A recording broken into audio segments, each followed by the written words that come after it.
খুতবার বিষয়বস্তু হচ্ছে সমাজ সংস্কারে মুহাম্মদ রাসূলুল্লাহ সাল্লাল্লাহু আলাইহি ওয়াসাল্লাম। আমরা মানুষ হিসাবে সকলেই সামাজিক জীব এবং মানুষের সূচনাও হয়েছে সামাজিকতার মধ্য দিয়ে। আল্লাহ সুবহানাহু ওয়া তাআলা প্রথমে আদম আলাইহিস সালাতু ওয়াস সালামকে সৃষ্টি করেছিলেন, তারপর হাওয়া আলাইহিস সালাতু ওয়াস সালামকে সৃষ্টি করেছিলেন।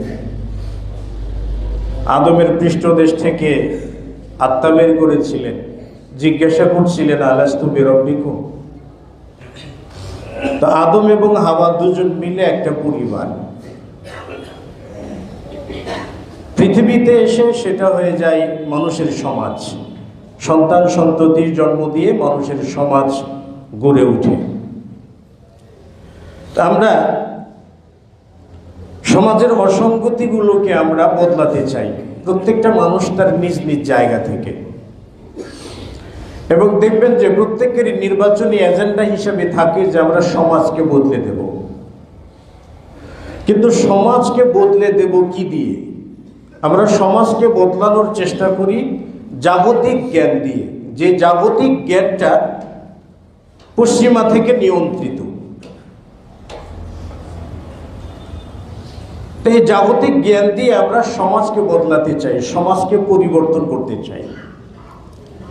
মুহাম্মদ রাসূলুল্লাহ সাল্লাল্লাহু আলাইহি ওয়াসাল্লাম তিনি পৃথিবীর সর্বশ্রেষ্ঠ সমাজ সংস্কারক ছিলেন। রাসূল সাল্লাল্লাহু আলাইহি ওয়াসাল্লাম রিসালাত নিয়ে আসার আগে আরবে সমাজ ছিল, কিন্তু সামাজিকতা ছিল না। সামাজিক শাসন ছিল, শাসনের নামে শোষণ ছিল, কিন্তু শাসন বলতে যাকে বুঝায় এটা ছিল না। শিক্ষার বিস্তারও ছিল, কিন্তু সুশিক্ষা বলতে যা বুঝায় আরবদের মাঝে সেটা ছিল না। তারপরে আসলেন মুহাম্মদ রাসূলুল্লাহ সাল্লাল্লাহু আলাইহি ওয়াসাল্লাম। তিনি সমাজটাকে পুরোই বদলে দিলেন একেবারে।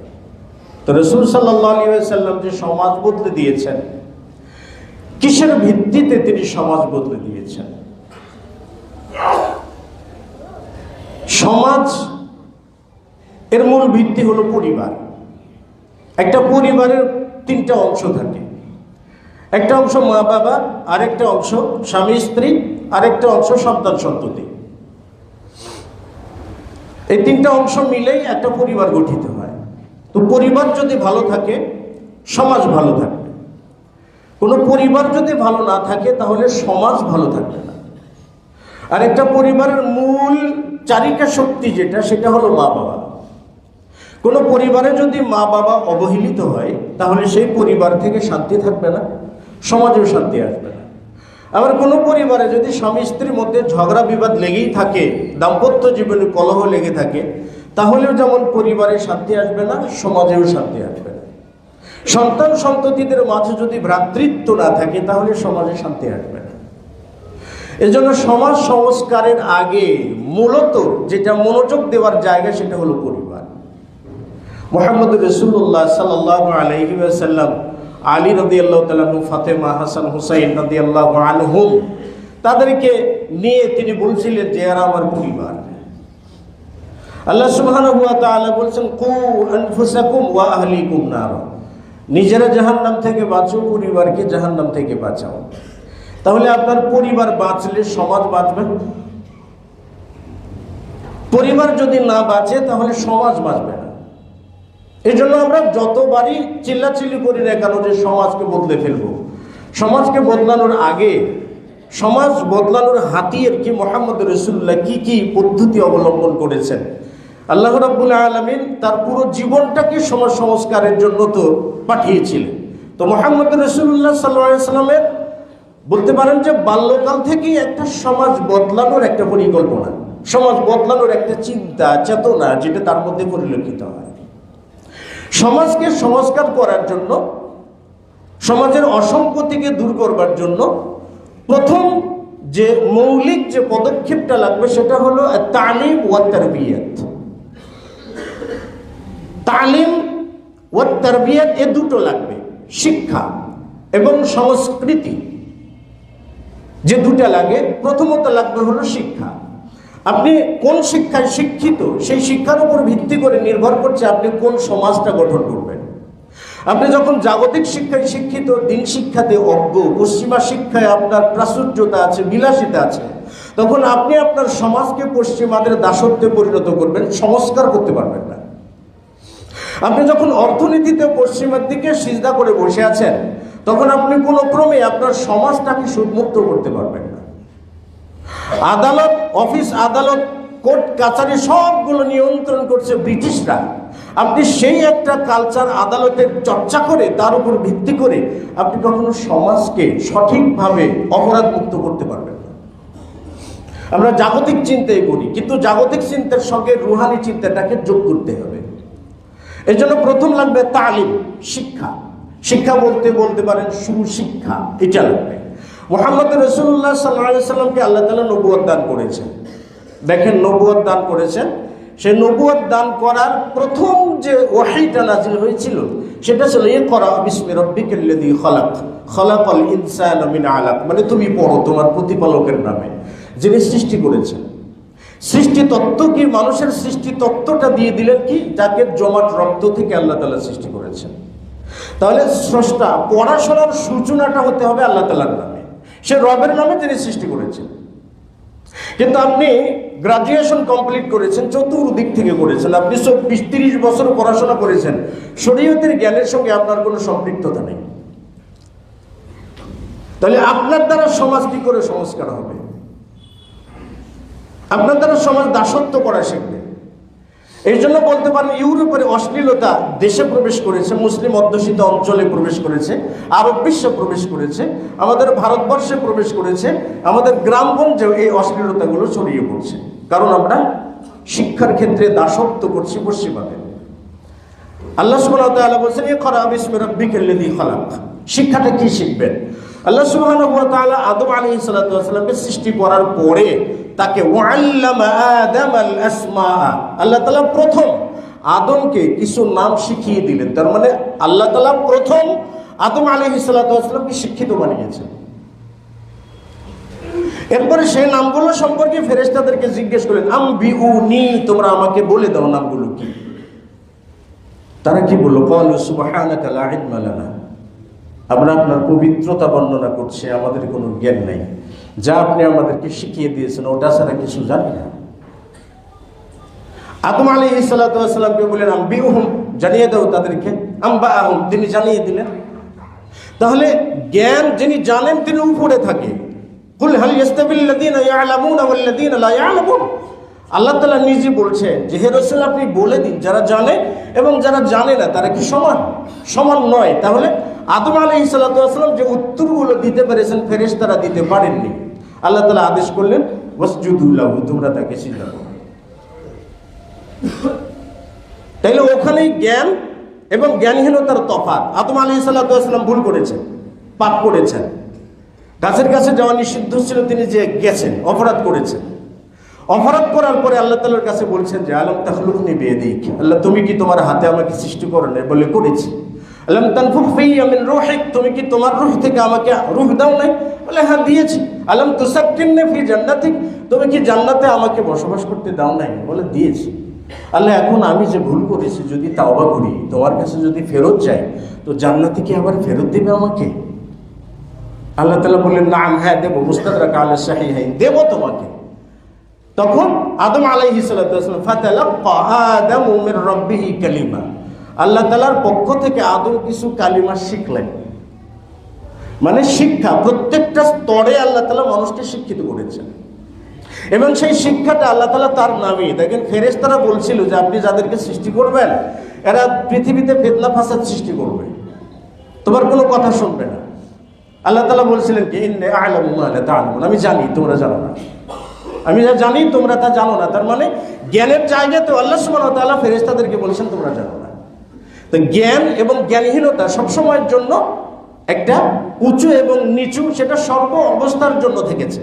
তা আপনার সমাজ সংস্কারের জন্য, সমাজকে বদলানোর জন্য আপনার প্রথম যেটার উপর ভর করতে হবে সেটা হলো শিক্ষা। সেই শিক্ষাটা কেমন শিক্ষা? সেই শিক্ষাটা হবে আল্লাহ এবং তার রাসূলের শিক্ষা।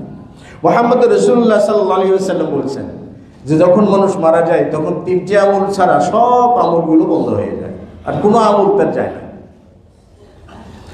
ইল্লা মিন সাদাকাতিন জারিয়া, সাদকা জারিয়া যায়, আও ইলমিন ইউনতাফাউ বিহি, অথবা ওই জ্ঞান, যেই জ্ঞান ইউনতাফাউ মাজহুল, যার দ্বারা উপকৃত হওয়া যায়, মানে জাতি উপকৃত হয়। জাতি উপকৃত হয় বলতে বাঙালি এত উপকৃত হয় না।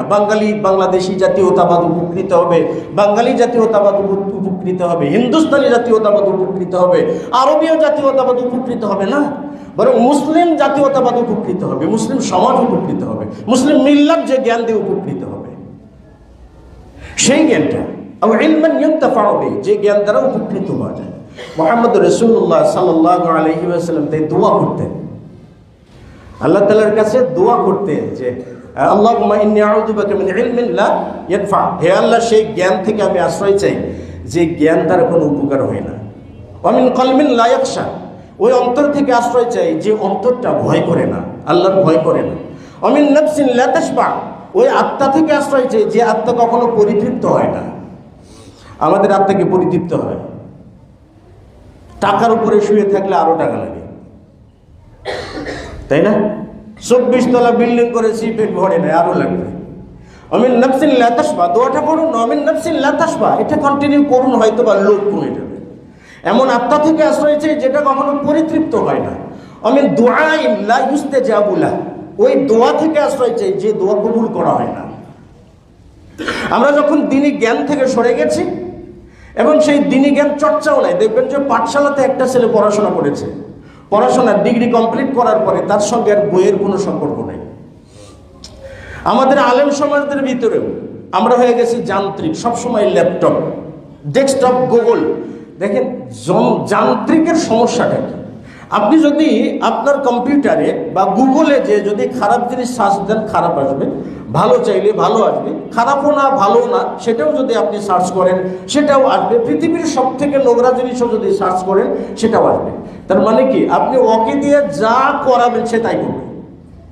বর্তমান সময়ের মানুষটা হয়েছে এরকম, ইবলিস মানুষকে দিয়ে যা করায় মানুষ তাই করে। কেন?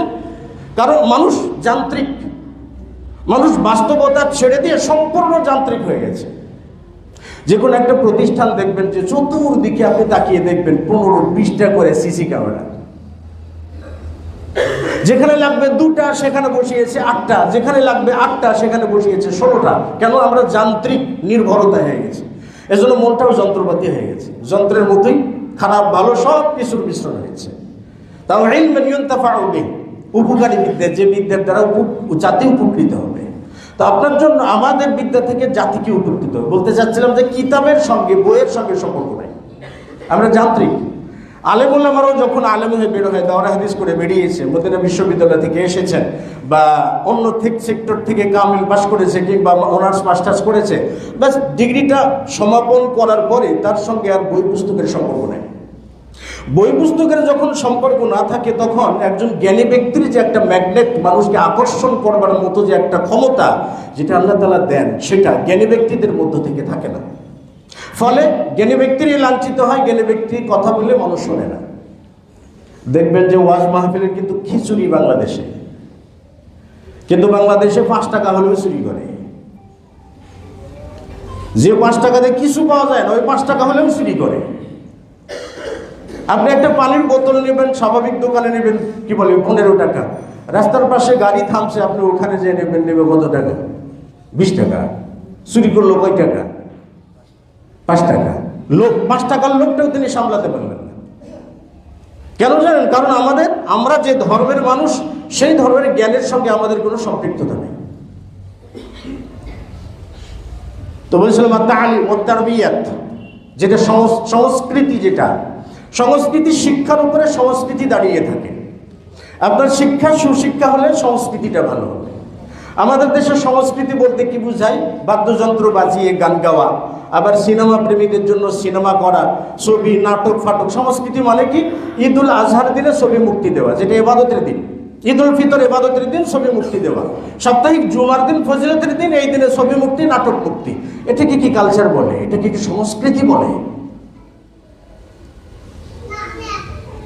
আমরা যা চর্চা করব আর কি, আমরা যেটা চর্চা করি আর কি, তা আমাদের তালিমও নাই, তারবিয়াতও নাই। আয়েশা রাদিয়াল্লাহু তাআলা আনহা থেকে বর্ণিত, তিনি বলছেন যে আমার কাছে একটা মহিলা আসলো, মাহা ইবনাতানি লাহা, তার দুটো কন্যা সন্তান ছিল। তা আমার কাছে ওদের জন্য কিছু খাবার চাইল। তিনি বলছেন ফালাম তাজিদ ইনদি গায়রা তামরাতিন ওয়াহিদা, আমার কাছে একটা খেজুর ছাড়া কোনো খেজুর ছিল না, খাদ্য ছিল না। তা আমি তাকে একটা খেজুরই দিয়ে দিলাম। এই মহিলা কি করলো, একটা খেজুরের মাঝখানে ভাগ করলো, করে দুটো মেয়েকে দিয়ে দিল। নিজে কিছু খেলো না, ফলে তাকুল মিন হাসি, কিছুই খেলো না, না খেয়ে চলে গেল। দুই মেয়েকে নিয়ে গেল, রাসূল সাল্লাল্লাহু আলাইহি ওয়াসাল্লাম প্রবেশ করলেন। আয়েশা রাদিয়াল্লাহু তাআলা বলছেন, আমি আল্লাহ রাসূলকে বললাম, এ রাসূলুল্লাহ, এইরকম একটা ঘটনা ঘটেছে। তখন নবী সাল্লাল্লাহু আলাইহি ওয়াসাল্লাম বললেন যে মান উবতুলিয়া মিনাল বানাতি শাইআন, এইরকম কন্যা শিশু দিয়ে যাকে পরীক্ষা করা হবে, ফা আহসানা ইলাইহিন্না, অতঃপর যাকে পরীক্ষা করা হবে সে তার এই কন্যা বা সন্তানদের প্রতি ইহসান করবে, কুন্না লাহু সিতরুম মিনান নার, এরা জাহান্নামের পর্দা হয়ে দাঁড়াবে কিয়ামতের দিন। মানে জাহান্নামে যেতে দিবে না বাবাকে এবং মাকে। শব্দটা একটা, ফা আহসানা ইলাইহিন্না, তাদের প্রতি ইহসান করেছে। এখন ইহসান করাটা কি? আপনি মুসলিম, পারিবারিকভাবে মুসলিম, আপনার সন্তানকে গানের জন্য ভর্তি করে দিয়েছেন, মাসে 25,000 টাকা মাস আপনি দিচ্ছেন, গিটার, এটা সব কিছু আপনি কিনে দিয়েছেন। কারণ আপনি বর্তমান জামানার সংস্কৃতি ব্যক্তিত্ব একজন মানুষ, আপনি এটা করেছেন। আপনার সন্তানকে আপনি এই পদে করছেন, এটা কি ইহসান করা হইল? ইহসান কাকে বলে ভাই? আমরা বলি যে ইহসান মানে দয়া, খালি দয়া করা। ফকিরকে 5 টাকা ভিক্ষা দিলেন আর ইহসান করা হইল না? আমি ইহসান নিয়ে পরে এক সময় আসবো ইনশাআল্লাহ। বলছিলাম ইহসান, আপনার সন্তানকে আল্লাহ তাআলা ফিতরাতের উপরে পাঠিয়েছেন দুনিয়াতে। যেমন আল্লাহ রাসূল বলছেন কুল্লু মাউলুদিন ইউলাদু আলাল ফিতরাত, প্রত্যেকটা শিশু ফিতরাতের উপরে জন্ম, মানে ইসলামের উপরে, তাই না? শরীয়ত মানতে পারবে, এই সক্ষমতা নিয়ে জন্মায়। তাহলে বাবা হিসাবে আপনি যদি তার ফিতরাতটাকে সঠিকভাবে কাজে লাগিয়ে তাকে যদি দিন শিক্ষা দেন, দিনের উপরে পরিচালিত করেন, তার মানে আপনি আপনার সন্তানের প্রতি ইহসান করেছেন। জন্মের পর থেকে আপনি গান শিখিয়ে দিয়েছেন, সালামের পরিবর্তে টাটা শিখিয়ে দিয়েছেন, তার মানে আপনি তার প্রতি ইহসান করেন নাই, জুলুম করেছেন। তো ফাহসানা ইলাইহিন্না, সন্তানদের প্রতি ইহসান করলে আল্লাহ তাআলা এরা কি হবে, কিয়ামতের দিন জাহান্নামের আবরণ হয়ে দাঁড়াবে, তার মানে আপনাকে তারা জাহান্নামে যেতে দেবে না। তাহলে সেই ইহসানটা তো করতে হবে কিসের ভিত্তিতে ভাই? তারবিয়াতের ভিত্তিতে। তাকে শিক্ষা দেন এবং তার তারবিয়াত করে দিন, সংস্কৃতিটা কি সেটা তাকে বুঝিয়ে দিন। এটা হলো প্রথম পদক্ষেপ, তালিম ও তারবিয়াত। 2 নম্বর পদক্ষেপ যেটা, সেটা হলো আত-তাওহীদ ওয়ার রিসালাত। সমাজ পরিবর্তনের মূল ভিত্তির দ্বিতীয়টা হইল আত-তাওহীদ ওয়ার রিসালাত। আল্লাহ তাআলা প্রথম ওহী হিসাবে আল্লাহ বলছেন ইকরা বিসমি রাব্বিকাল্লাযী খালাক, স্রষ্টার নামে পড়তে বলছেন, শিক্ষা গ্রহণ করতে বলছেন। তারপরের স্টেপে যেটা আল্লাহ তাআলা আল্লাহ রাসূলকে বলছেন ফা'লাম আন্নাহু লা ইলাহা ইল্লাল্লাহ, হে রাসূল তুমি জানো, তুমি শেখো কি লা ইলাহা ইল্লাল্লাহ, আল্লাহ ছাড়া সত্যিই কোনো মাবুদ নাই। আচ্ছা বলেন তো, আল্লাহ তাআলা ছাড়া সত্যিকার অর্থেই কোনো মাবুদ নাই, এটা কি মুহাম্মদ রাসূলুল্লাহ সাল্লাল্লাহু আলাইহি ওয়াসাল্লাম এই আয়াত নাজিল হওয়ার আগে জানতেন না? জানতেন না? জানতেন তো, জানতেন, অবশ্যই তিনি জানতেন। কারণ নবী মুহাম্মদ রাসূলুল্লাহ সাল্লাল্লাহু আলাইহি ওয়াসাল্লাম তো বহুত্ববাদী ছিলেন না, তৃতীয়বাদীও ছিলেন না। জন্মলগ্ন থেকে তিনি কি ছিলেন? একত্ববাদী ছিলেন। তাহলে একত্ববাদী লা ইলাহা ইল্লাল্লাহর বিশ্বাসও ছিল এবং সেটা তিনি জানতেনও। তারপরে আল্লাহ তাআলা কেন বললেন ফা'লাম আন্নাহু লা ইলাহা ইল্লাল্লাহ? কারণটা হলো তারপর আল্লাহ তাআলা দাওয়া দেওয়ার আদেশ করবেন। এজন্য দাওয়া দেওয়ার আগে ভালো করে শেখো। আর এটার ভিতরে ফা'লামু আইয়ুহান নাসু আন্নাহু লা ইলাহা ইল্লাল্লাহ, মানে আল্লাহ রাসূলকে নির্দেশ দেওয়ার মাধ্যমে আল্লাহ তাআলা পুরো জাতিকে নির্দেশ প্রদান করেছেন যে হে মানব জাতি, তোমরা জানো যে আল্লাহ তাআলা ছাড়া কোনো মাবুদ নাই, সত্যি কোনো মাবুদ নাই। এটা আল্লাহ রাসূলকে আগে শেখালেন আল্লাহ তাআলা। তারপর মুহাম্মদ রাসূলুল্লাহ সাল্লাল্লাহু আলাইহি ওয়াসাল্লাম সাফা পর্বতে উঠলেন, তাই না? সাফা পর্বতে উঠে তিনি তার নিজের আত্মীয়দেরকে ডাকছিলেন, কাদেরকে? ওয়ানদির আশিরাতাকাল আকরাবিন। আয়াতে কারিমা যখন নাজিল হলো যে হে রাসূল আপনি আপনার নিকট আত্মীয়দেরকে সতর্ক করুন। তিনি সাফা পর্বতে উঠলেন। সাফা পর্বতে উঠে তিনি ডাক দিলেন, যারা যারা আসতে পারলো আসলো, নাম ধরে ধরে ডাক দিলেন। যারা যারা আসতে পারেনি তারা প্রতিনিধি পাঠিয়েছেন। তাদেরকে লক্ষ্য করে রাসূল সাল্লাল্লাহু আলাইহি ওয়াসাল্লাম বললেন যে আনতুম মুসাদ্দিকি, তোমরা কি আমাকে সত্যবাদী বলে বিশ্বাস করবে? যদি আমি বলি যে এই পাহাড়ের পাদদেশের উপত্যকা থেকে একদল অশ্বারোহী তোমাদের উপরে এখনই আক্রমণ করবে, বিশ্বাস করবে তোমরা? তারা বলল কি, অবশ্যই আমরা বিশ্বাস করব, কারণ তুমি তো কখনো মিথ্যা কথা বলো না, তুমি তো আল্লাহর মিথ্যা কথা বলো না, অবশ্যই সত্যবাদী বলে জানবো। তখন মুহাম্মদ রাসূলুল্লাহ সাল্লাল্লাহু আলাইহি ওয়াসাল্লাম বলেন, আনা নাযীরুল লাকুম, আমি তোমাদেরকে সতর্ক করছি সেই ভয়াবহ জাহান্নামের শাস্তি থেকে। জাহান্নামের শাস্তি থেকে তোমরা বাঁচো। আনকিদু আনফুসাকুম মিনান নার, নিজেদেরকে জাহান্নাম থেকে বাঁচাও। এটা যখন বললেন তখন আবুল লাহাব কি বলল, তাব্বান লাকা ইয়া মুহাম্মদ, ও মুহাম্মদ তোমার জন্য ধ্বংস হোক। আলিহাদা জামাআতানা, আল্লাহ তাআলা জবাব দিয়ে বলেন তাব্বাত ইয়াদা আবি লাহাবি ওয়া তাব্বা বললেন। তাহলে বলছিলাম যে দেখেন যে ফাআলাম আন্নাহু লা ইলাহা ইল্লাল্লাহ শিখলেন এবং নিজ পরিবারকে, নিজের আত্মীয় স্বজনের জন্য প্রথম দাওয়াত দিলেন। কেন? তাদেরকে তাওহীদের উপরে প্রতিষ্ঠিত করা, সামাজিকভাবে আগে পরিবার গঠন করার দায়িত্ব। এরপরে দেখেন তারা মানুক বা না মানুক সেটা বড় কথা নয়। আল্লাহ তাআলা যাকে হেদায়েত দিবেন সে তো হেদায়েত পাবে, যাকে দিবেন না সে তো হেদায়েত পাবে না। তারপর দেখেন মুসনাদ আহমদের 2-3টা হাদিস এসেছে। রাসূল সাল্লাল্লাহু আলাইহি ওয়াসাল্লাম দিল মাজাজ নামক বাজারে গেলেন।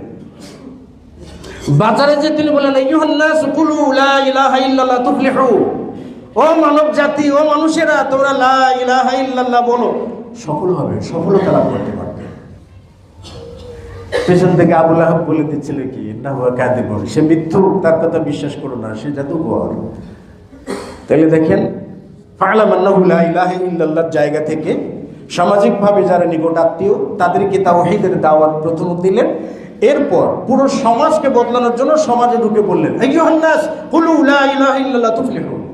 আপনার সমাজ থেকে যদি আপনি তাওহীদের উপরে দাঁড় না করাতে পারেন, তাহলে এই সমাজ কখনো কোনো সময়ের জন্য সংস্কার হবে না।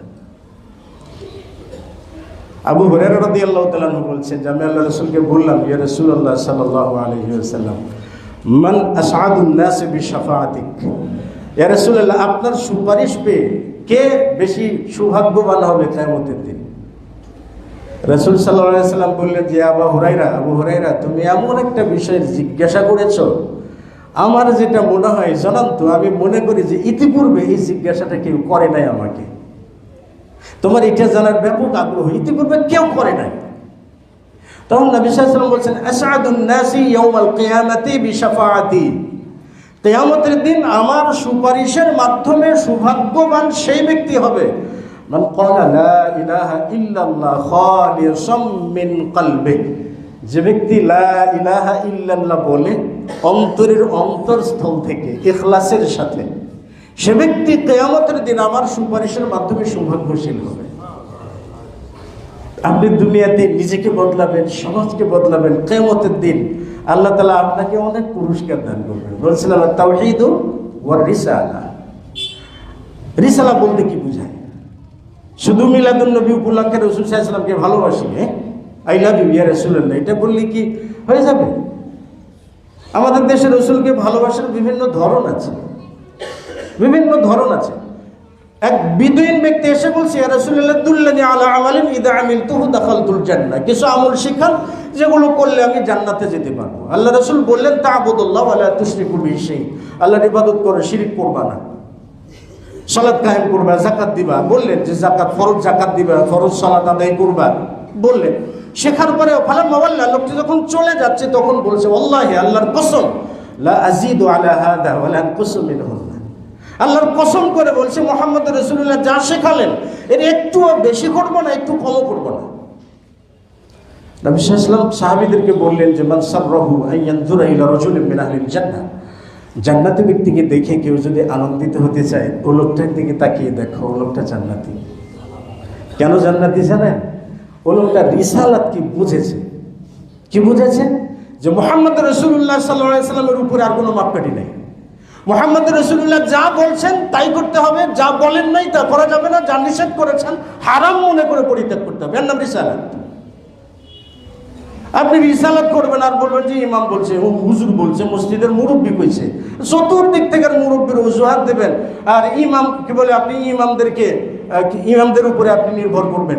ইমামদের উপরে নির্ভর করে শিয়াদের কাজ। শিয়াদের ষষ্ঠ ইমাম জাফর সাদিক তিনি বলছেন যে আদ-দীন মুসাল্লামাতুন ইলাল আইম্মা আলাল আইম্মা, দিন সম্পূর্ণটাই ইমামদের উপরে নির্ভর করে। আল আইম্মাতু মা আহাল্লু, ইমামগণ যা হালাল করেন তাই হালাল, ইমামগণ যা হারাম করেন তাই হারাম হয়ে যায়। কিন্তু মুহাম্মদ রাসূলুল্লাহ সাল্লাল্লাহু আলাইহি ওয়াসাল্লাম বলছেন যে আদ-দীন মুসাল্লামাতুন আলাল্লাহ, দিনটা আল্লাহ তাআলার উপরে নির্ভর করে। আল্লাহ যা হালাল করেন তাই হালাল হয়, আল্লাহ যা হারাম করেন তাই হারাম হয়। এজন্য মুহাম্মদ রাসূলুল্লাহ একবার নিজের উপরে মধু হারাম করে নিয়েছেন। বিকেলবেলায় তিনি যার একটি স্ত্রীর ঘরে মধু পান করেন। আয়েশা এবং হাফসা দুজনে যুক্তি করে বলছিলেন যে রাসূলুল্লাহ, আপনি মাগাফির ফল খেয়ে এসেছেন। তিনি বলছেন না, আমি তো মধু খেয়ে এসেছি। তখন তিনি কসম করে ওটা নিজের উপরে হারাম করে নিলেন যে আমি আর কখনো মধু পান করবো না। আল্লাহ তাআলা সতর্ক করে দিলেন, ইয়া আইয়ুহান নাবিয়্যু লিমা তুহাররিমু মা আহাল্লাল্লাহু লাক, আল্লাহ যেটা হালাল করে দিয়েছেন সেটা তুমি কেন হারাম করলে? আপনি মুহাম্মদ রাসূলুল্লাহ নিজেও কিছু হালাল করতে পারেন না, তাই না? কিন্তু আমাদের দেশের ইমামরা পারে, আমাদের দেশের ইমামরা পারে। মুহাম্মদ রাসূলুল্লাহ সাল্লাল্লাহু আলাইহি ওয়াসাল্লাম রাফউল ইয়াদিন করেছেন, আমাদের দেশের ইমামরা বলছেন যে ওটা চলবে না। তো এখন আমাদের জাতিরা ওই দিকেই কি বলে, ওটাই সঠিক, ওটাই সঠিক, ওটাই সঠিক, ওদিকেই যাচ্ছে। কারণটা হলো আমাদের জ্ঞান যে জিনিসটা জাতির ভিতরেও নাই, আমাদের দেশের আলেম সমাজের ভিতরেও নাই। আলেম সমাজরা কি বলে জানেন? ইলমে লাদুন্নি বলতে হাকিকি জ্ঞান। সেটা কোন জ্ঞান জানেন? বলে কোনো ব্যক্তি যদি ইলমে লাদুন্নি অর্জন করে তাইলে সে ব্যক্তি আল্লাহর সাথে মিশে যায়, তিনি নিজকে আল্লাহ দাবি করতে পারবেন। এইটাকে বলে শরীয়ত, তরিকত, মারিফত, হাকিকত, হাকিকতের সর্বোচ্চ পর্যায়ে। তো ইবনে আরবি নাকি হাকিকত পেয়েছিল, মনসুর হাল্লাজ হাকিকত পেয়েছিল। আমাদের দেশের দেওয়ানবাগে কি বলে আপনার ফেটুকটা, এও নাকি এই হাকিকত পেয়েছিল। এই জন্য করোনার সময় আল্লাহর সঙ্গে তার দিতে রয়েছে। দেখেন, এটা হলো ইলমুল লাদুন্নি, হলো কি সরাসরি আল্লাহর পক্ষ থেকে যেটা পাওয়া, যেমন খাজির আলাইহিস সালাতু ওয়াস সালাম পেয়েছিলেন, মুসা আলাইহিস সালাতু ওয়াস সালামের উস্তাদ। কিভাবে আল্লাহ দিয়েছেন সেটা আল্লাহ তাআলা জানেন, তিনি দিয়েছেন তিনি জানেন, ওটা আমাদের ঘাটাঘাটি করার কোনো কিছু নেই। যেটা বলছিলাম আত-তাওহীদ ওয়ার রিসালা, আবু হুরায়রা থেকে বর্ণিত, তিনি বলেন যে আমরা রাসূল সাল্লাল্লাহু আলাইহি ওয়াসাল্লাম একটা অশ্বারোহী পাঠালেন, তারা ইয়ামামার যে সর্দার ছিল তাকে পাকড়াও করে নিয়ে আসলো, মসজিদের খুঁটির সাথে বেঁধে ফেলা হলো। নবী সাল্লাল্লাহু আলাইহি ওয়াসাল্লাম তাকে বললেন, ইয়া সুমামা মাযা ইনদাক, তোমার কাছে কি আছে বলো। তো সুমামা বললেন যে আমার কাছে ইনদি খাইর, আমার কাছে কল্যাণ আছে। ইন তাকতুলনি তাকতুল যাদামিন, যদি আমাকে হত্যা করো তাহলে একটা রক্ত মাংসের মানুষকে হত্যা করলে, আর যদি আমার প্রতি অনুগ্রহ করো তাহলে অনুগ্রহটা তুনিম আলা শাকির, একজন কৃতজ্ঞ ব্যক্তির উপরে অনুগ্রহ করলে, মানে তুমি যদি অনুগ্রহ করো তাহলে আমি তোমার প্রতি কৃতজ্ঞ থাকবো। এক ধরনের ইন্টারভিউ হচ্ছে যে মুহাম্মদ রাসূলুল্লাহ সাল্লাল্লাহু আলাইহি ওয়াসাল্লাম নবী কিনা। প্রথম দিন ছেড়ে দিলেন, দ্বিতীয় দিন একই প্রশ্ন একই উত্তর, তৃতীয় দিন একই প্রশ্ন একই উত্তর, চতুর্থ দিনে এসে নবী সাল্লাল্লাহু আলাইহি ওয়াসাল্লাম বলেন, এই সুমামাকে ছেড়ে দাও। সুমামা গেলেন না, বাগানের ভিতরে যে গোসল করে এসে রাসূল সাল্লাল্লাহু আলাইহি ওয়াসাল্লামের কাছে এসে বললেন, আশহাদু আল্লা ইলাহা ইল্লাল্লাহু ওয়া আন্না মুহাম্মাদান আবদুহু ওয়া রাসূলুহু। তারপর সুমামা বিন উসাল বললেন যে ইয়া রাসূলুল্লাহ, আজকের দিনের আগের দিন থেকে আপনার চেহারার থেকে নিকৃষ্ট কোনো চেহারা আমার কাছে ছিল না, কিন্তু আল ইয়াউম, আজকে আপনার চেহারার থেকে ভালোবাসার চেহারা পৃথিবীতে আর কোনোটাই নাই। আজকের দিনের পূর্বে আপনার এই মক্কা নগরীর থেকে নিকৃষ্ট কোনো নগরী আমার কাছে ছিল না, কিন্তু আজকের পর থেকে এই নগরীর থেকে প্রিয় কোনো নগরী আর আমার কাছে নাই। ওই সুমামা ইবনে উসাল যখন মক্কাতে রাসূল সাল্লাল্লাহু আলাইহি ওয়াসাল্লামের অনুমতি নিয়ে ওমরা করতে গেলেন, তিনি ওমরা করতে আসছিলেন, মক্কাবাসীরা বলল, সাবাউতা, তুমি ধর্মান্তরিত হয়েছো? তো সুমামা ইবনে উসাল বললেন, লা বাল আসলামতু মা রাসূলিল্লাহ, আমি আল্লাহর রাসূলের কাছে ইসলাম গ্রহণ করেছি। দেখেন, মক্কাবাসীকে বলে দিলেন, মক্কাবাসীরা যে গম ভুট্টা যেগুলো আসতো ইয়ামামা থেকে আসতো, আর সুমামা বিন উসাল বললেন যে হে মক্কাবাসীরা, শুনে রাখো, আমার নগরী যেটা আছে ইয়ামামা, ইয়ামামা থেকে একটা গমের দানা পর্যন্ত মক্কাতে আসবে না যতক্ষণ না একটা দানা দেবার জন্য মুহাম্মদ রাসূলুল্লাহ অনুমতি না দেবেন। রিসালাত কোন জায়গায় দেখেছেন যে একটা দানা দিতে হলেও কাউকে মুহাম্মদ রাসূলুল্লাহর বিধান লাগবে, যে আল্লাহ রাসূল থেকে সেটা প্রমাণিত কিনা, রাসূল সাল্লাল্লাহু আলাইহি ওয়াসাল্লাম থেকে সেটা অনুমোদন যোগ্য কিনা। তার মানে আমি আমানতু বিন নবী বা আমানতু বি মুহাম্মদ, মুহাম্মাদিন নবী, মুহাম্মদ রাসূলুল্লাহকে নবী হিসাবে মেনে নিলাম মানে কি, আমার শরীয়তের যতগুলো সত্তা আছে, যত শাখা প্রশাখা আছে, সবগুলোকে আমি তার পদতলে কুরবানি করলাম। এইটার নাম হলো রিসালাতের প্রতি বিশ্বাস করা। আপনি রিসালাত মানবেন আর বাইরে যে সুদ খাবেন, ঘুষ খাবেন, বলবেন যে আমার নবী মুহাম্মদ, আপনার জন্য সুপারিশ করতে পাগল হয়ে গেছেন। বলছিলাম তাওহীদ ওয়ার রিসালা। 3 নম্বর সমাজ সংস্কারের মূলনীতি যেটা, সেটা হলো আসসালাতু বিল জামাআত, জামাতবদ্ধভাবে সালাত আদায় করা। দেখেন সালাত কিন্তু জামাতের মধ্যেই ফরজ হয়েছে। সিয়ামের কথা জিবরিল এসে কানে কানে বলে গেছে যে আল্লাহ সিয়ামে আদেশ করছে। যাকাতের কথা আল্লাহ কানে কানে বলে দিয়েছে, বাস জিবরিল এসে বলে দিয়েছেন। অন্যান্য বিধানের কথা জিবরিল এসে বলে দিয়েছেন, কিন্তু সালাতের কথা জিবরিল বলেনি। কি করছেন? আল্লাহ তাআলা মুহাম্মদ রাসূলুল্লাহ সাল্লাল্লাহু আলাইহি ওয়াসাল্লামকে ডেকে নিয়েছেন কাছে। কোথায়? 7ম আসমানের উপরে আল্লাহ তাআলা তার কাছে নিয়ে নিয়েছেন, মানে কি এক চাবুক পরিমাণ ফাঁকা ছিল। সেই সময় আল্লাহ সুবহানাহু ওয়া তাআলা মুহাম্মদ রাসূলুল্লাহর উপরে 50 ওয়াক্ত সালাত ফরজ করেছিলেন। সেই সালাত নিয়ে আসছিলেন কার পাশ দিয়ে? মুসার পাশ দিয়ে, তাই না? মুসা বলেন পারবে না। তাহলে এমন একটা ইবাদত, যে ইবাদতের জন্য মুহাম্মদ রাসূলুল্লাহ সাল্লাল্লাহু আলাইহি ওয়াসাল্লাম আল্লাহ তাআলার সঙ্গে হালকা করবার জন্য দেন দরবার করেছেন, দর কষাকষি করেছেন যে এত পারবে না, এত পারবে না, অত পারবে না। শেষে এসে কত বলে? 5 ওয়াক্ত। এই 5-এর ভিতরে আল্লাহ তাআলা 50 ঢুকে দিলেন। এই সালাতটাকে জামাতবদ্ধভাবে পড়া। আল্লাহ সুবহানাহু ওয়া তাআলা বলেছেন আকিমিস সালাতা ইন্নাস সালাতা তানহা আনিল ফাহশাই ওয়াল মুনকার। সমাজকে নষ্ট করে কি? অশ্লীল কাজ, বেহুদা কাজ। কিন্তু সালাত মানুষকে অশ্লীল বেহুদা কাজ থেকে বেঁচে রাখে। তাহলে সালাত করবেন, অশ্লীল থেকে বেঁচে থাকবেন। হয়তো বলবেন সালাত পরে ঘুষ খায়, সালাত পরে সুদ খায়, মিথ্যা কথা বলে, এত কিছু কেন বলে, কেন করে? এর কারণটা হলো কি, আসলে রূহ থেকে সালাতটা পড়া হয় না, ইখলাসের সাথে সালাতটা পড়া হয় না। যেমন সালাতের প্রতি কোনো ইহসান থাকে না। সালাতের ইহসানটা কি?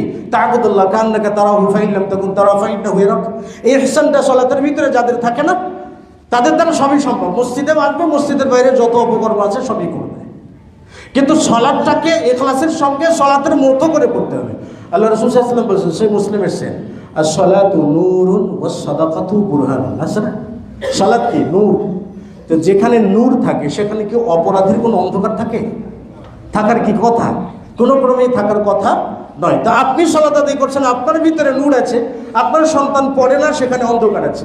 আপনি সবগুলো অন্ধকারের ভিতরে একটা মোমবাতি জ্বালিয়ে আপনি কি করবেন? তাহলে আপনি আপনার সেই নূরটাকে আপনার সন্তানদের ভিতরে দিন, ওদেরকে বাধ্য করুন, আপনার স্ত্রীকে সেই নূরের আওতায় নিয়ে আসুন। এরপর পরিবার যখন একটা নূরের আওতায় আসে, তখন সেই পরিবারে কোনো বিভেদ থাকে না, সে পরিবারে কোনো দ্বন্দ্ব থাকে না, সে পরিবার থেকে কোনো সন্তান বিপদগামী হতে পারে না, সেই পরিবারের স্ত্রী কখনো ব্যাপার দিয়ে ঘোরাফেরা করতে পারে না, কারণ পুরো নূর দিয়ে বেষ্টিত একটা পরিবার। তারপরে আপনি আপনার সমাজটাকে নূর দিয়ে বাড়ান, কারণ জামাতবদ্ধভাবে যখন সালাত আদায় করবেন, এখানে ধরেন আপনার চিরদিনের শত্রু, আপনার 14 গোষ্ঠীকে হত্যা করছে একজন মানুষ, সে মসজিদে এসে দাঁড়িয়েছে, সালাতে দাঁড়িয়েছে, আপনি আসছেন, আপনার ওর পাশেই দাঁড়াতে হচ্ছে। আপনি কি বলতে পারবেন যে ওর পাশে দাঁড়াবো না? আমি পারবেন আপনি? আপনি যে ওখানে দাঁড়াবেন, মানে যেভাবেই হোক আপনাকে দাঁড়াতে হবে। তার মানে সালাত আপনাকে যাবতীয় বিভেদ দূর করে একটা ঐক্যের একটা প্রতীক হিসেবে কাজ করছে। তাশাহুদ পড়ছেন একসাথে, রুকু করছেন একসাথে, তাসবিহ পড়ছেন একসাথে, জামাতবদ্ধতা। মিরাজের রাত্রিতে যে মুহাম্মদ রাসূলুল্লাহ সাল্লাল্লাহু আলাইহি ওয়াসাল্লাম জামাতবদ্ধভাবে সালাত আদায় করছেন কাদের সঙ্গে? অন্যান্য নবীদের সঙ্গে। সেখানেও তিনি জামাতবদ্ধভাবেই করেছেন। এই জন্য জামাত পরিত্যাগ করলে আল্লাহ রাসূল সাল্লাল্লাহু আলাইহি ওয়াসাল্লাম তার প্রতি একটু ক্ষিপ্ত, তাদের ঘর বাড়িকে জ্বালিয়ে দিতে চাইছেন, তাই না? তো বলেছিলাম আসসালাতু মা'আল জামাআত, জামাতের সঙ্গে সালাত আদায় করা সমাজ সংস্কারের 3 নম্বর পয়েন্ট। চতুর্থ যেটা, আল আখাওয়াত, ভ্রাতৃত্ব, পারস্পরিক ভ্রাতৃত্ব, যেটা ভাই ভাই স্বভাব, যেটা আল্লাহ তাআলা তো ভ্রাতৃত্ব দিয়ে দিয়েছেন না? ওয়াতাসিমু বিহাবলিল্লাহি জামিআন ওয়া লা তাফাররাকু ওয়াযকুরু নি'মাতাল্লাহি আলাইকুম ইয কুনতুম আ'দাআন ফাআল্লাফা বাইনা কুলুবিকুম। যখন তোমরা পরস্পর শত্রু ছিলা, আল্লাহ তাআলা তোমাদের মাঝে ভ্রাতৃত্ব বন্ধন করে দিয়েছেন, পারস্পরিক ভালোবাসা দিয়ে দিয়েছেন। রাসূল সাল্লাল্লাহু আলাইহি ওয়াসাল্লাম দেখেন ভ্রাতৃত্ব কি জিনিস। মুহাম্মদ রাসূলুল্লাহ সাল্লাল্লাহু আলাইহি ওয়াসাল্লাম যখন হিজরত করে মদিনায় চলে গেলেন, তখন গরিব মুহাজির সাহাবা ইকরামগণ গিয়েছিলেন। আব্দুর রহমান বিন আওফ তিনি গরিব ছিলেন। আব্দুর রহমান বিন আওফ তিনি কি ছিলেন? গরিব ছিলেন। এরপরে উবাদা বিন রাবি', তিনি ধনী ছিলেন, দুইজনের মাঝে আল্লাহ রাসূল ভ্রাতৃত্ব বন্ধনে আবদ্ধ করে দিলেন। আনসারী সাহাবী বলছেন যে আমার স্ত্রী দুইটা, যেটা পছন্দ হয় সেটা আপনি পছন্দ করুন, আমি তালাক দেবো, আপনি বিয়ে করে নেবেন। আমার যে সম্পদগুলো আছে সম্পদটাকে আমি কাসসামতু বাইনি ওয়া বাইনাকা, আমার সম্পদটাকে ভাগ করে তোমার এবং আমার মাঝে বন্টন করে দিলাম। ভ্রাতৃত্ব বন্ধন আবদ্ধ করে দিলেন। ফলে বদরের যুদ্ধ, উহুদের যুদ্ধ, যতগুলো যুদ্ধ আছে আনসার এবং মুহাজিরের কাঁধে কাঁধ মিলে সমাজ সংস্কারের অতন্ত্র প্রহরী হয়েছেন। কখনো তাদের মধ্যে বিভেদ আসেনি। আখাওয়াত, ভ্রাতৃত্বটা অত্যন্ত গুরুত্বপূর্ণ বিষয়। আল্লাহ রাসূল তাই বলছেন, লা তাবাগাদু ওয়ালা তাদাবারু ওয়ালা তাহাসাদু, পরস্পর হিংসা করো না, পরস্পরের পিছনে লাগিয়ে থাকো না। কুনু ইবাদাল্লাহি ইখওয়ানা, তোমরা আল্লাহর বান্দা সকলেই ভাই ভাই হয়ে যাও, ভ্রাতৃত্ব বন্ধনে আবদ্ধ হয়ে যাও। আল্লাহ রাসূল সাল্লাল্লাহু আলাইহি ওয়াসাল্লাম বলেছেন, আল মুসলিম আখুল মুসলিম, একজন মুসলিম অপর মুসলিমের ভাই। একজন মুসলিম অপর মুসলিমকে অপমান করতে পারে না, একজন মুসলিম অপর মুসলিমের প্রতি জুলুম করতে পারে না, একজন মুসলিম একজন মুসলিমকে তাচ্ছিল্য করতে পারে না, তুচ্ছ তাচ্ছিল্য করতে পারে না, তুচ্ছ তাচ্ছিল্য করতে পারে না। এরপর রাসূল কি বলেন, আত্তাকওয়া হাউনা, মানে কেউ যদি মানুষকে ছোট করে, তাচ্ছিল্য করে, অপমান করে, তার ভিতরে তাকওয়া থাকে না। তাকওয়া থাকে না মানে ভ্রাতৃত্ব থাকে না। ভ্রাতৃত্ব তাকওয়া কোনোটাই যখন না থাকে তখন এই পুরোটাই সমাজের আগাছা। একটা সমাজ নষ্ট ছাড়া কি হবে না, ভালো হবে না। বলছিলাম আখাওয়াত, আখাওয়াতের অনেকগুলো রূপরেখা আছে। সামাজিক দায়িত্ববোধ, সামাজিক দায়িত্ববোধ এটা আখাওয়াতের প্রথম পর্যায়ে। মুহাম্মদ রাসূলুল্লাহ সাল্লাল্লাহু আলাইহি ওয়াসাল্লাম তার কাছে যখন প্রথম ওহী নাজিল হয়, ইকরা বিসমি রাব্বিকাল লাযী খালাক, এটা যখন নাজিল হয় তিনি বাড়িতে যে কি বলছিলেন, জাম্মিলুনি জাম্মিলুনি, চাদর জড়িয়ে দাও আমাকে, মানে তিনি নিজের প্রতি আশঙ্কা করছেন। তখন রাসূল সাল্লাল্লাহু আলাইহি ওয়াসাল্লামের স্ত্রী ছিলেন খাদিজা রাদিয়াল্লাহু তাআলা, তিনি বলছিলেন কি, কাল্লা, কখনো নয়, ওয়াল্লাহি, আল্লাহর কসম, আল্লাহর কসম, লা ইখজিকাল্লাহু আবাদা, আল্লাহ তাআলা তোমাকে কখনো লাঞ্ছিত করবেন না, কখনো অপমানিত করবেন না। মানে স্বামীকে বলছে তুমি অপমানিত হও, এমন কোনো কাজই আল্লাহ তাআলা করবেন না। কেন? কারণটা কি? মুহাম্মদ রাসূলুল্লাহর 5টা গুণ ধরিয়ে দিলেন। ইন্নাকা লাতাসিলুর রাহিমা, আপনি তো আত্মীয়তার সম্পর্ককে মজবুত করেন, একটা গুণ। ওয়া তাহমিলুল কাল্লা, মানুষের বোঝাকে হালকা করে দেন। ওয়া তাহমিলুল কাল্লা ওয়া তাকসিবুল মা'দুমা, মাজলুম ব্যক্তিকে আপনি সাহায্য করেন। ওয়া তাকরিদ দাইফা, আপনি তো মেহমানদারি করেন, যে একা একা খাবেন এমন তো নয়। এখন কি মেহমানদারি আছে ভাই? মেহমানদারি না, এখন ব্যবসা আছে। আপনার মেয়েকে বিয়ে দেবেন, টাকা কামাই করবেন, এই জন্য গোষ্ঠী সহ দাওয়াত দিয়েছে। এখন যাকে আপনি দাওয়াত দিয়েছেন তার হার্টবিট শুরু হয়ে গেছে, দাওয়াত যে দিল, কি যে দিই, টাকা তো নাই, কি করি কি করি কি করি, কমপক্ষে ব্যাগ থেকে নেই, হাওলাত করি না। মানে কি, আপনি দাওয়াত তো দেন নাই তাকে, একেবারে প্রকাশ্য জুলুম করছেন আপনি। আবার একজন ছেলে বিয়ে করে, তিনি টাকার ধান্দায় তার স্ত্রীকে বলতে পারেন যে টেবিল সামনে রেখে একটা গরুর মতো কাঠ করে দাঁড় করিয়েছে। কুরবানির সময় যেমন গরুকে লাল সালু লাগিয়ে বিক্রি করেন না, ওই রকম আপনি দাঁড় করে দিয়েছেন, বলে দেখবেন আর টাকা দেবেন, দেখবেন আর টাকা দেবেন। তার মানে কি, রূপ বিক্রি করে খান। মুসলিম যুবকও রূপ বিক্রি করে খায়, তাও স্ত্রীর রূপ বিক্রি করে খায়। এর থেকে কাপুরুষ জগতে আর হয় না রে ভাই। আর এই যুবকরাই নাকি সমাজ সংস্কার করবে, এই যুবকরাই সমাজ সংস্কার করার জন্য সামনের দিকে যাবে, হবে এদের দ্বারা সমাজ সংস্কার। এরা সমাজের তো আগাছা নেবে। তো বলছিলাম ওই যে টাকা খাবে, দাওয়াত। রাসূল সাল্লাল্লাহু আলাইহি ওয়াসাল্লামের কথা বলেন, তাকরিদ দাইফা, আপনি তো মেহমানদারি করেন, আপনি মেহমানদারি করেন, তা আল্লাহ তাআলা তো আপনাকে লাঞ্ছিত করতে পারেন না। এরপরে কি করেন, তুইনু আলা নওয়াইবিল হক, সৎ পথে, সৎ পথের নায়েব যারা, সৎ পথের যারা নায়েব, পরিচালক, কর্তা ব্যক্তি যারা সৎ পথে থাকে, আপনি তো তাদেরকে সৎ কাজের জন্য সাহায্য করেন। এই 5টা গুণ আপনার মধ্যে আছে। খাদিজা রাদিয়াল্লাহু তাআলা বললেন, এই 5টা গুণের উপর ভিত্তি করে বলতে পারেন যে একজন মুস্তাহিদা ইস্তেহাব করে তিনি বলেন, কাল্লা, কখনো নয়, আল্লাহ আপনাকে কোনো দিন লাঞ্ছিত করবেন না, কারণ এই 5টা গুণ আপনার মধ্যে আছে। আচ্ছা বলুন তো, এই 5টা গুণ কি সমাজ সংস্কারের গুণ না? 5টা গুণ সমাজ সংস্কারের গুণ না? প্রথম ওহীতেই কিন্তু এটা 5টা গুণ। তার মানে তার নবুয়ত পাওয়ার আগেই এই 5টা গুণ তিনি জন্মের পর থেকে ধারণ করেছেন, তার মধ্যে গেঁথেছিল। তাহলে 5টা গুণের জন্য আল্লাহ তাকে লাঞ্ছিত করবেন না, তাকে সম্মানিত করবেন। ভাই সেই গুণগুলো নিন না, এর ভিতরে আখাওয়াত আছে, ভ্রাতৃত্ব আছে, সামাজিক দায়বদ্ধতা আছে। আপনি দায়িত্ব নিন না ভাই, আমাদের তো দায়িত্ব নাই রে ভাই। আপনি যার প্রতি বিশ্বাস করে কিছু দিবেন, তিনি সেটাকে সযত্নে সম্মানের সাথে মেরে খাবেন। এটা এখনকার কালচার হয়েছে। তো বলছি, আমরা যতক্ষণ পর্যন্ত মুহাম্মদ রাসূলুল্লাহ সাল্লাল্লাহু আলাইহি ওয়াসাল্লামের জীবনীটাকে আমাদের সমাজ সংস্কারের জন্য কাজে না লাগাতে পারবো, ততক্ষণ পর্যন্ত আমরা সমাজের 2%ও বদলাতে পারবো না। আল্লাহ তাআলা আমাদেরকে তৌফিক দান করুন। আল্লাহ।